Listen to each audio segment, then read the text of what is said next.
Welcome to my YouTube channel.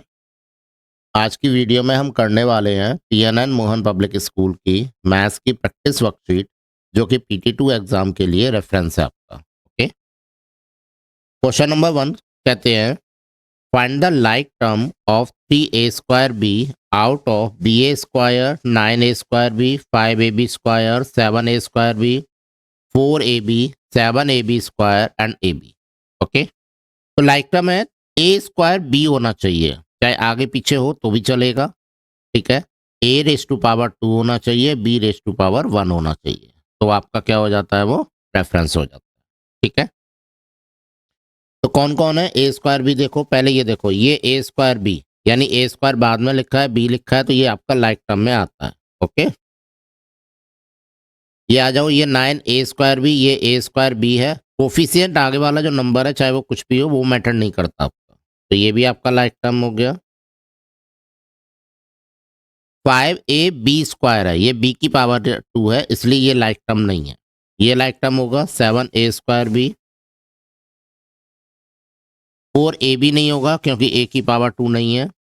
7ab² भी नहीं होगा क्योंकि b की पावर 2 है, और ab भी नहीं होगा क्योंकि इसकी पावर भी 1 है। ठीक है, तो ये हो गया हमारा क्वेश्चन नंबर 1। क्वेश्चन नंबर 2 के लिए हम चलते हैं आपकी next question. Okay, question number 2 कहते हैं, which of the following is an expression. Expression का मतलब क्या होता है वो समझ लेते हैं पहले। एक्सप्रेशन, इसका मतलब होता है constant number multiply by variable, और कुछ नहीं होना चाहिए। प्लस माइनस नहीं होगा बीच में। प्लस माइनस होता है तो वो हमारा अलजेब्रिक एक्सप्रेशन होता है, इक्वेशन बनती है। ठीक है, लेकिन अगर एक्सप्रेशन है तो आपका कांस्टेंट और वेरिएबल दोनों का प्रोडक्ट होना चाहिए, उसको हम एक्सप्रेशन बोलते हैं। तो यहाँ पर देखो, इन दोनों के बीच में क्या दे रखा है, प्लस दे रखा है, तो ये मेरा एक्सप्रेशन नहीं होगा। यहाँ प्लस दे रखा है तो यहाँ भी एक्सप्रेशन नहीं होगा। यहाँ भी प्लस दे रखा है, यहाँ भी एक्सप्रेशन नहीं होगा। लेकिन यहाँ पर देखो, ये वाला जो टर्म है, इसके बीच में कुछ नहीं है, यानी कुछ नहीं है मतलब मल्टीप्लाई है, तो इसका मतलब ये क्या है, ये एक्सप्रेशन है। तो आंसर क्या आएगा आपका एक्सप्रेशन का? आपका आएगा 3ab। ओके, तो ये होगा हमारा क्वेश्चन नंबर 2। क्वेश्चन नंबर 3 के लिए हम चलते हैं नेक्स्ट पार्ट। क्वेश्चन नंबर 3 कहते हैं, right the numeric coefficient of this one. इनका न्यूमेरिकल यानी जो कांस्टेंट नंबर है वो आपको बताना है क्या होगा। ठीक है, इसमें देखो यहाँ पर 5 मल्टीप्लाई हो रहा है, तो इसका न्यूमेरिकल कोफिशिएंट हमारा 5 होगा। यहाँ पर देखो कुछ भी नहीं है, जिसके साथ कुछ नहीं होता ना उसके साथ 1 होता है, तो यहाँ पर 1 हो गया। यहाँ पर क्या है, 1 और नीचे है 2, तो इसका मतलब इसका न्यूमेरिकल कोफिशिएंट होगा 1/2। ठीक है, तो ये होगा हमारा क्वेश्चन नंबर 3। क्वेश्चन नंबर 4 पे चलते हैं हम। ओके, क्वेश्चन नंबर 4 कहते हैं, आइडेंटिफाई मोनोमियल। मोनो का मतलब होता है 1, जिसके अंदर सिर्फ 1 टर्म होता है उसको मोनो बोलते हैं।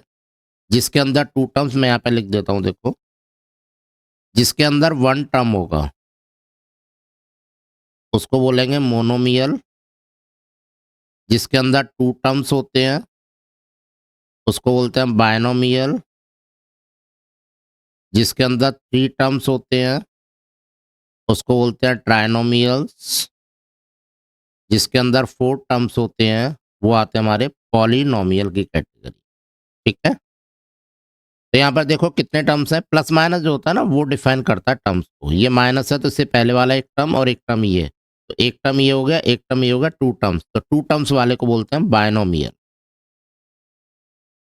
ठीक है, इसमें देखो कितने टर्म्स हैं, 1 2 3, इसका मतलब क्या हो गया, ये ट्राइनोमियल।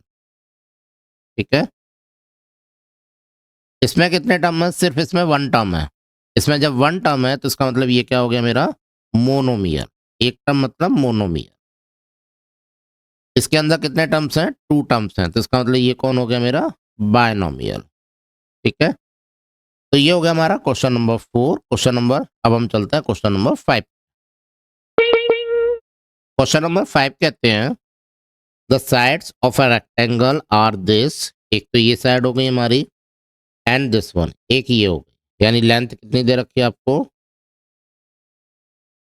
4x प्लस वाई और ब्रेथ कितनी दे रखी है 2x। निकालना क्या है आपको, रेक्टेंगल का एरिया एंड पेरीमीटर निकालना। एरिया क्या होता है फॉर्मूला, ये होता है मेरा length multiply by breadth. Okay, length हमारी कितनी दी है 4x plus Y multiply by और ब्रेथ दे रखी है हमारी 2x। अब हम क्या करेंगे 2x से इन दोनों को मल्टीप्लाई करते हैं। मोनोमियल से जब बायनोमियल को मल्टीप्लाई करते हैं तो इससे इसको मल्टीप्लाई करना है और इससे इसको मल्टीप्लाई करना है। ठीक है, तो आंसर क्या आएगा मेरा 4 से 8, 4 से 2 को करोगे तो 8 आएगा, x से x को करोगे एक्स स्क्वायर आएगा, फिर इसके y के आगे कुछ भी नहीं है, देखो यहाँ प्लस है ना तो प्लस लगाना है, 2 से 1 को करेंगे 2 आएगा, x और y का मल्टीप्लाई करते हैं तो एक्स वाई। ओके, तो ये तो एरिया हो गया। अब निकालना आपको पेरीमीटर। पेरीमीटर पेरीमीटर का फॉर्मूला क्या होता है 2l प्लस बी। 2l कितना दिया हमें 4x प्लस वाई और ब्रेथ कितना दिया 2x।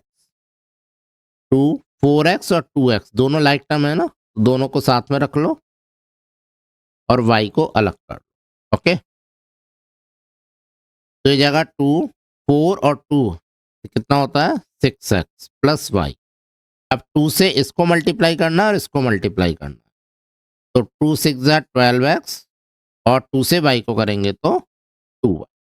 ठीक है, तो ये हो गया हमारा क्वेश्चन नंबर 5। अब हम चलते हैं क्वेश्चन नंबर 6 पर। क्वेश्चन नंबर 6 कहते हैं फाइंड द रेशियो ऑफ 75 पैसे टू रुपीज 4। हमें रेशियो निकालना है तो हम लिखेंगे 75 पैसे रेशियो ऑन रुपीज 4। बट एक चीज ध्यान रखना, यहाँ पर ये पैसे में है ये रुपीज में, तो रुपीज को पैसे में कन्वर्ट कर लो। 75 पैसे 400 पैसे। ठीक है, कैसे होते हैं 1 रुपी में 100 पैसे, तो 4 रुपी में 400 पैसे। ठीक है, पैसे पैसे कट जाएंगे, 75 और 400 को पहले पैसे हटा दो, अब कैंसिल करो, 25 से कैंसिल कर लो या 5 से कर लो, 5 से कर लो 15 हो गया, 5 8 जा हो गया, फिर 5 से करो 5 3 जा 15, 5 16 जा, तो आंसर आ गया 3:16। ठीक है, तो ये हो गया क्वेश्चन नंबर 6। अब चलते हैं हम क्वेश्चन नंबर 7। क्वेश्चन नंबर 7 कहते हैं in a factory women are 35% of all 200 workers. यानी एक फैक्ट्री के अंदर 200 वर्कर्स हैं, उसमें 35% वीमेन और रेस्ट जो वर्कर्स हैं वो मैन है। हमें मैन और वीमेन दोनों की काउंटिंग निकालनी। ठीक है ना, सॉल्यूशन निकालते हैं इसका। आपको लिखना है नंबर ऑफ वीमेन 35% ऑफ कितने का 200 वर्कर्स। ठीक है, तो ये जगह 35 divide by 100 multiply by 200। Okay, ये जीरो से ये जीरो कट गया, ये जीरो से ये जीरो कट गया, क्या बचा 35 इंटू 2 डिवाइड बाई 1। 1 से डिवाइड करते हैं तो सेम नंबर आता है, तो 35 इंटू 2 70, तो 70 विमन हो गई। अब निकालना है नंबर ऑफ मैन। ठीक है, नंबर ऑफ मैन कितना 200 वर्कर टोटल थे, उसमें से 70 विमन हो गई, तो कितने बचे 130 मैन हमारे। ओके, तो ये हो गया हमारा क्वेश्चन नंबर 7। अब चलते हैं क्वेश्चन नंबर 8। क्वेश्चन नंबर 8 कहते हैं the population of a city was 20,000 in the year 997। तो ये इनिशियल पॉपुलेशन। ठीक है, इनिशियल पॉपुलेशन। इनिशियल पॉपुलेशन कितनी है हमारी, इनिशियल पॉपुलेशन हमारी 20,000। ठीक है, rate of increase, rate of increase कितना है 5%। टाइम कितना दिया है, नंबर ऑफ ईयर्स जिसका हमें निकालना है, नंबर ऑफ ईयर्स हमें निकालना है 20,000 सॉरी 2,000 का, तो 1997 से 2000 हो गए हमारे 3 ईयर। तो आपको 2000 की पॉपुलेशन निकालनी है, तो आपको लिखना है पॉपुलेशन,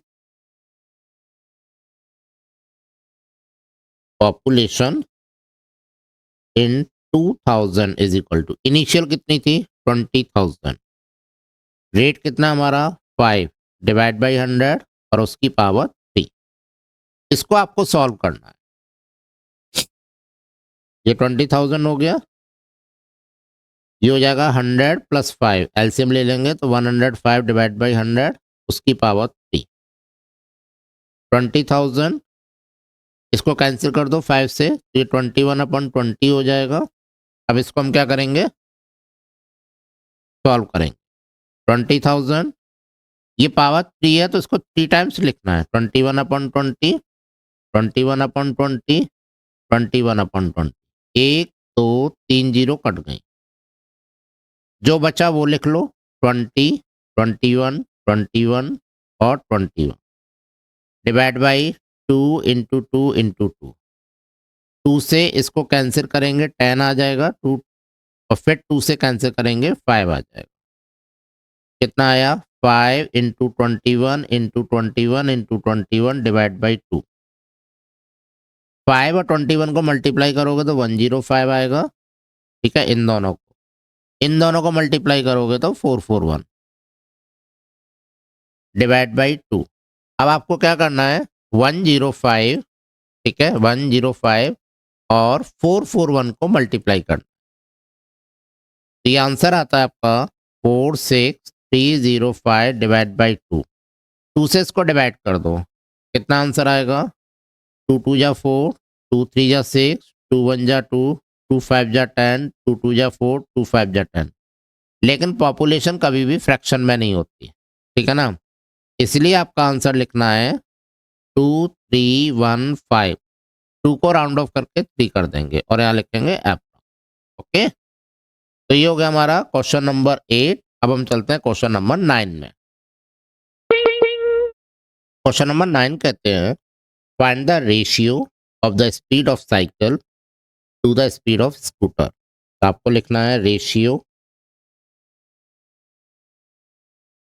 ऑफ स्पीड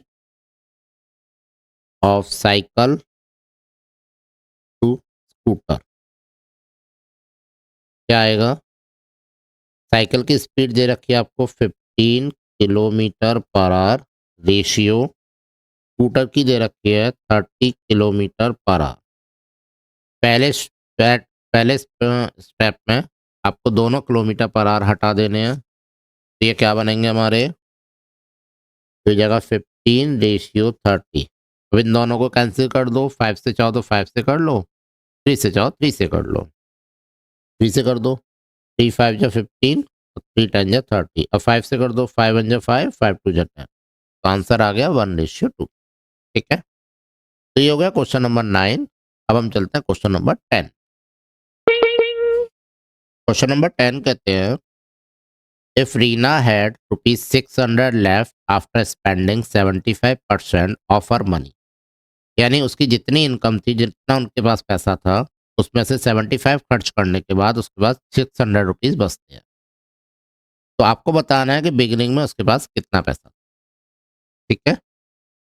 कैसे निकालोगे, देखो स्पेंड कितना किया उसने, स्पेंड 75%, तो सेव कितने हुए उसके पास, 100% में से जो खर्च हुआ वो माइनस कर दो 75%, तो कितना बचा 25, ठीक है। और ये जो 25% है ये किसके इक्वल है, 600 के इक्वल, क्योंकि इतना ही पैसा उसके पास बचा था और यही उसकी सेविंग है। तो लेट कर लेते हैं, let she had ₹X in the big, ठीक है, यानी स्टार्टिंग में उसके पास ₹X। तो देयरफॉर कितना सेविंग हुआ उसका, 25% एक्स का इतना बचा उसके पास जो कि 600 के इक्वल होना चाहिए, ठीक है। तो ये जगह 25 डिवाइड बाई 100 ऑफ का हो गया multiply into X equal to 600, X equal to 600 multiply, ये 25 अपॉन 100 है, ये इधर आके रेसिप्रोकल हो जाएगा, हो जाएगा 100 अपॉन 25। 25 से 100 को कैंसिल किया, 4 आता है ना, 25 4 जा 100, तो जगह 600 इंटू 4 यानी 2400। आपको क्या लिखना है answer? Hence she had rupees 2400 in the bank. Okay, तो ये हो गया हमारा question number 10 and worksheet complete. Okay, अगर वीडियो आपको अच्छी लगे तो वीडियो को लाइक और शेयर कर दीजिए और चैनल को सब्सक्राइब कर लीजिए। ओके, चलिए बाय।